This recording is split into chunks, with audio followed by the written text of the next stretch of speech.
السلام عليكم. waxaan toos u guda gelayaa mawduuca aan rabo inaan caawa kala hadlo Soomaalida.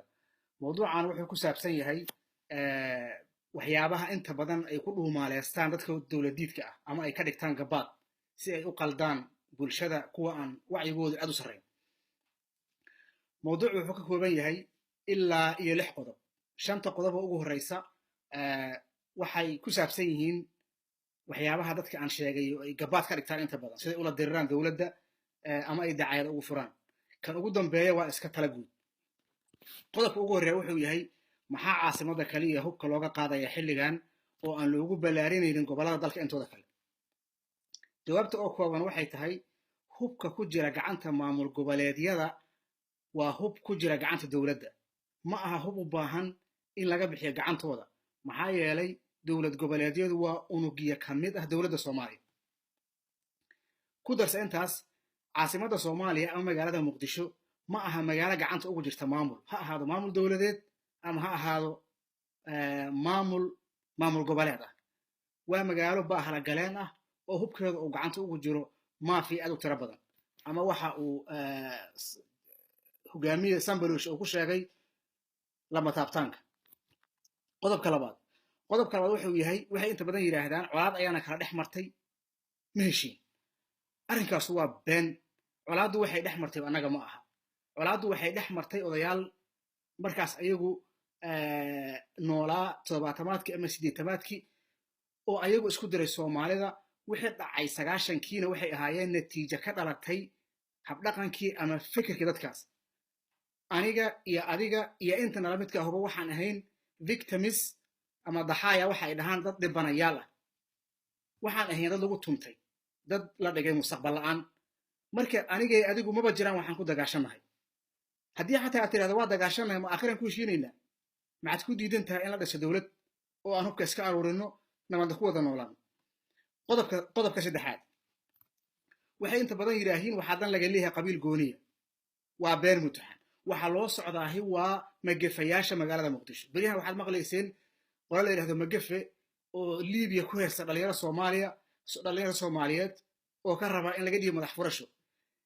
magafayaal fara badan ayaa waxay noo joogaan magaalada Muqdisho.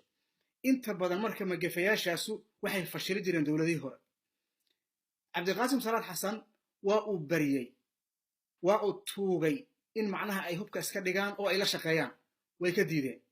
Cabdullaahi Yuusuf asagoon weli soo gelin magaalada Muqdisho ayuu soo dhaartay. magafayaasha ayaga ahaa habeen madoobay waxay isu bedeleen wadaado kulligood. cimaamaday qaateen jihaad ay iclaansadeenba. sheekh shariifaa yimid quraan iyo xadiis uu aqriyay waa ka dhigaysa diideen. xasan sheekhaa yimid waa isu jilciyey asagoo isla macnaha haddii aad kuwan isku taataabato beledkale isla joogi maayo. waxaa yimid farmaajaa sheekadii fahmay. shacabka ayuu ka xigsaday kuwii. markuu shacabka ka xigsaday magafayaashiyaa kusoo dhaca meel cidlo ah. hadda marka ayaga waxay bilaabeen inay isku daraan olyada iyo biyaha oo ay qayla dhaamiyaan oo yiraahaan qabiila loo socdaa balaaya loo socdaa anagana loo dan leeyahay. xaqiiqadu waxay tahay waxa loo dan leeyahay oo la rabo in hubka laga dhigo waa dhigmiiratada ee ma aha shacabka Soomaaliyeed. qodobka afaraad waxay yiraahdaan inta badan farmaajo waa xasil daran yahay, dowladdan waa dowlad xasil daran. iyaduna waa been kale. waxaa jira cilmiga dhaqaalaha iyo ganacsiga wax concept la yiraahdo ama wax loo yaqaano riski ama in loo bareero khatar. maxaa yeelay haddii aan khatar loo bareerin faa'iido ma imaanayso. haddaad iska fariisato gurigaaga ama aad tiraahdo waxa waxba lagama qaban karo waa iska joogaa wax shaqaynaya ma jiraan. waa wixii inta badan macnaha madaxdii hore ay wax uga halaabeen. marka waxaan u baahannahay in biyaha calawga oo halkaas yaalla in lagu tuuro dhagax. waxaan waxba ma qaadaan laakiin waxay u baahan tahay in lagu dhiirado. waxa hadda dowladdaanu ay waddo waa dhiirashadii. nimankan magafayaashaahuna wa ina awhana albuyuuti labaytu alcankabuut. waxay ka liitaan guriga caarada laakiin waxay waayeen wax iska dhiciyo. hadda sababtay u cabaadayaan wax kale ma ah. waxay arkeen inay ku soo wajahan yihiin rag aan kaftamayn. qodobka lixaad waxaa waaye qodob la xiriira cilmu nafsiga ama psychologiga. dadka inta badan ayagu qabiilka la jiran ama ayagu cuqdadu iska hayso wax walba waxay ka dhex arkaan qabiil.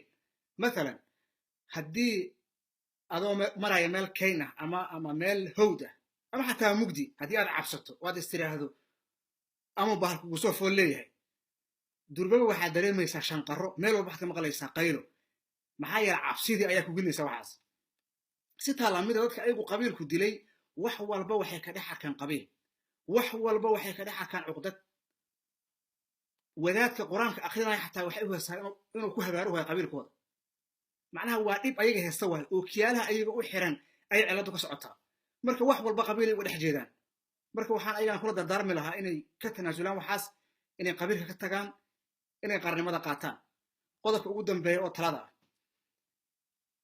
dowlad markaan leenahay kama hadlayno madaxweyne kama hadlayno ra'iisul wasaare kama hadlayno koox wasiir ah waxaan ka hadlaynaa waa nidaamkii guud oo ummaddu ku wada noolaan lahayd ka soo qaad dowladda baska aad u raacdo shaqada ama aad galabtii ka soo raacdo shaqada aad ku soo aado gurigaaga baskaas shaqada uu kuu qabto waxay tahay inuu ku dhoweeyo oo ama gurigaaga ku geeyo ama kaa soo qaado muhiimkuuma aha baskaas ruuxa darawalka ka ah ma dumara ma nin da'yarba ma nin weynaa ma caddaana ma madooba muhiimkuuma aha adiga waxaa muhiim ku ah inaad hesho bas aad raacdo dowladduna waa sidaas oo kale haddii aad hesho dowlad waxaad helaysaa amni waxaad helaysaa karaamo waxaad helaysaa nolol waxaad helaysaa caafimaad taya leh waxaad helaysaa waddooyin nadiif ah waxaad helaysaa wax walba aad u baahneed shaqaad helaysaa marka muhiim ma aha macnaha waxa marka waxa dowladdu nagala maqan tahay haddii aan ogaa lahayn maalinna qabiil waqti kuma bixinin marka waxaan kula dardaarmaa soomaalidu inay ka koraan caqliyadda ah qabiilka